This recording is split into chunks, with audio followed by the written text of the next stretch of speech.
God will give you the strength you need to say yes in whatever He's calling you to do. He will give you the perseverance, His hand, His mercy, His grace, and His love. If you're doubting your quest with God, your call, the call on you that God has special just for you, our heart behind this podcast is reaching those souls. The souls that maybe are afraid to step out into the water, be all consumed by His love, His glory, His faithfulness, His character. He loves you, and He will never let you drown in that water. God doesn't make mistakes. In that, He was reminding me that as we step out on faith, we're becoming fully consumed in our walk with God. Take a dive, go swimming with God, let Him love on you, let Him rejuvenate your soul.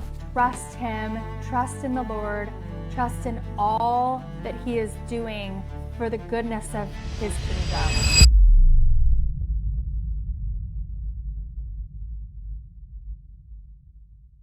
Good morning, everybody. Welcome back to our podcast, Crazy Unbelievable Faith. This is Kersha Owen here. -1, Brian is off doing his own thing right now, and I just wanted to take a few moments and share some thoughts with you guys that God has laid on my heart today and this week. I'm coming to you live here from Puerto Rico, and this week God has just really laid generosity on my heart, what it means to be a generous giver. And also I want to talk to you guys too about what it means to just really fully trust God. This morning I was going for a walk along this beachside here behind me, and God just had me stop and pause and just really honestly take a look out into the vastness of the ocean. And I heard Him whisper this morning, do you see that out there? That is my all-consuming love and grace. When you're in the water, you're all consumed by it, right? And when you're in step and in alignment with Jesus and God, and you're just allowing them to lead you, and really lead your life and help to define you for what they had planned for you. You know, what God said He knitted you together in your mother's womb, and He made you perfect. God doesn't make mistakes, right?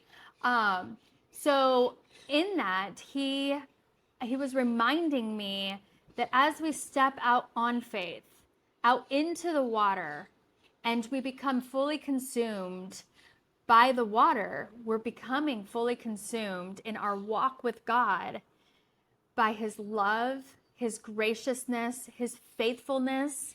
We can trust Him. His character never changes.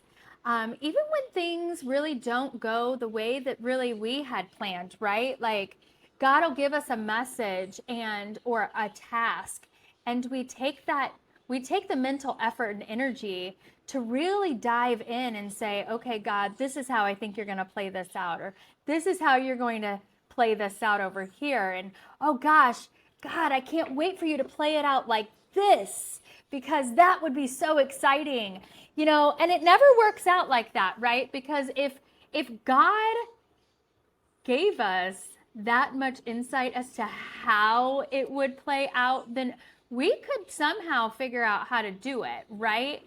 And God, He's the creator of the universe. He's the creator of all things within it, all creatures within it. And so it's so amazing to me to just, when you walk out into the water and you walk out in that step of faith, right?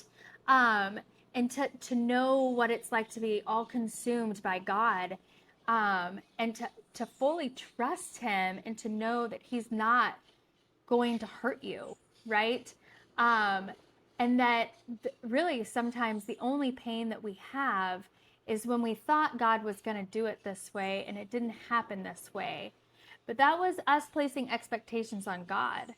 And that's not something that I think us as humans are capable of doing, right? Of knowing what God's plan really is and how magnificent it is, and the deliverance of that, how many souls that you telling that one story is going to reach. And so that's really our heart behind this podcast, is reaching those souls, the souls that maybe are afraid to step out into the water. They're afraid to step out and say yes to God and be all consumed and all trusting with him, and to really step into faith in that. I've kind of talked about this, that when we say yes to God, we're in front of the veil, and then behind the yes, he leads us behind the veil, and he walks with us. See, he knows what we need before we know that we need it. And so that is where, if you're doubting your quest with God, the call on you that God has special just for you. If you have any doubt or any hindrances or any just anything holding you back, any walls holding you, keeping you prisoned, and you're feeling that grind that takes place, before you really say yes and you really step into it, right? I remember when God first came to me and asked me to homeschool our children, it was, I was sitting in church, and he was sharing, he had asked me to homeschool, and I looked around our church community and I was like, oh, she'd be a really good homeschool mom. Oh, she was built for that. God, thank you so much for asking them. That's amazing. I'm so happy for them. Thank you for not asking me. And it took me 4 weeks of hearing him consistently ask me to homeschool our children before I recognized that he was talking to me. He wanted me. He wanted that for my children. And so in so many ways, I remember wrestling with that. Like, God, that's not something I had designed. I really ever thought that you would design me for that. And what he was doing is he was stretching me. He was taking me as a rubber band, just stretching me just a little bit, and really tempting me of, okay, are you going to listen, child? I just want you to listen. I want you to be faithful and obedient to me asking you simply homeschool, right? And I remember walking through those first couple of years. They were really difficult for me. I was trying to take public school and place it in homeschool. And you can't, I'm one person. I'm not 8 different teachers. I haven't been trained. I don't have a teaching license. I'm a mom and of 5 children, right? And so it was at a pivotal time. Our twins, I was pregnant with the twins when God asked me to do this. And so I was scared. I was so scared. And I remember God saying, I want you to be faithful. And so that first year of homeschool, I did half-day homeschool. I did it halfway God's way, halfway my way. I was going to just dip my toe in the water, back to the water analogy. I wanted to dip my toe in it. I wanted to see, okay, is this for me, right? Was I going to be faithful? And I, obviously COVID hit, and I realized I way overthought this. Like, if you are in those stages of just before you say yes, and you're in those stages and you're hesitant, just run out into the water, be all consumed by his love, his glory, his faithfulness, his character. He loves you, and he will never let you drown in that water. He won't let you fail in his calling on your life. And so, back to this morning, as I was walking along the shoreline, the waves are coming up and they're just touching my toes. And it really felt like it was God calling me out there and saying, yes, child, you can do this. I know it's the world of the unknown out here, right? Like, you don't know what it's like to be at sea. And just like if you've never walked hand in hand with God, you don't know what that looks like for you. So I just want to send hope and encouragement to you guys today that you guys have the ability to say yes. God will give you the strength you need to say yes in whatever He's calling you to do. He will give you the perseverance. He will give you His hand, His mercy, His grace, and His love. And I want you to never forget that even when the times are tough, He will lead you by still waters. He will give you rest. And that is important. And then I wanted to follow up with one other thought that I have. Giving generously. We have just spent a week here in Puerto Rico with John Maxwell and his Equip organization. And my gosh, I thought I was a good gift giver. Man, no, John put me to shame. He has given us gifts all week long. Every day there was a new gift.